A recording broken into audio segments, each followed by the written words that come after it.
అందరికీ నమస్కారం అండి. రాగులతోటి ఆవిరి కుడుము ఇడ్లీ ఎలా చేసుకోవాలో చూపిస్తానండి.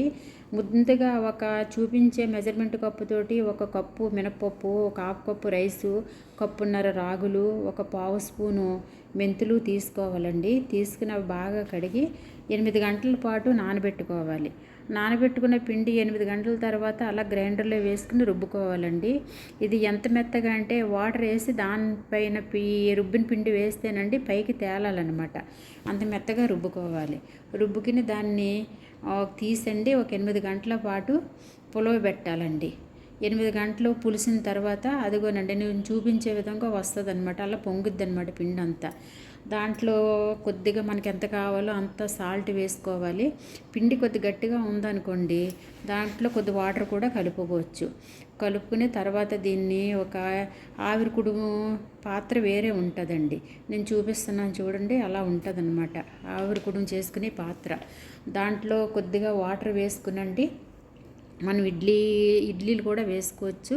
అలా ఇడ్లీ వేసుకోవాలంటే కొద్ది నెయ్యి వేసుకునండి. తర్వాత ఇడ్లీ స్టాండ్లో ఇడ్లీ వేసుకోవచ్చు. తర్వాత ఆవిరి కుడుములోను అలా 2 క్లాతులు వేసుకునండి. ఆ క్లాతుల పైన ఈ పిండి వేసి మళ్ళీ క్లాత్ మూత పెట్టాలి. ఈ మూత పెట్టడం వల్లే అది ఆవిరి మీద ఉడుకుద్ది కాబట్టి దీన్ని ఆవిరి కుడుము అంటారనమాట. ఇవి దాంట్లో పెట్టండి. ఒక 20 నిమిషాలు ఉంచితే సరిపోద్దండి. ఉడికిపోద్ది 20 నిమిషాలకి అది ఉడికిపోద్ది. ఇది రాగి ఇడ్లీ తినడం వల్ల ఏంటంటే రాగుల్లో ఫైబర్ ఎక్కువగా ఉంటుందండి. ఇది బలబద్ధకాన్ని తగ్గిస్తుంది. పాలిచ్చే తల్లులు ఇది తినడం వల్ల ఆ పాలు తాగే పిల్లలకు కూడా ఎంతో బలంగా ఉంటుందండి. దీంట్లో ఇది షుగర్ని కంట్రోల్ చేస్తుంది. ఇది సంకటి జావే కాకుండా రాగి జావే కాకుండానండి ఇలా ఇడ్లీల కింద ఆవిరి కుడుము కింద కూడా వేసుకుని తినొచ్చు. ఇది దీంట్లో మినపప్పు ఉంటుంది కాబట్టి మినపప్పు కూడా వేసుకుంటాం కాబట్టి ఇది జీర్ణ వ్యవస్థను ఎంతో మెరుగుపరుస్తుందండి. ఈ మినపలు ఉండటం వల్ల గుండె జబ్బు రాకుండా చూస్తుందండి.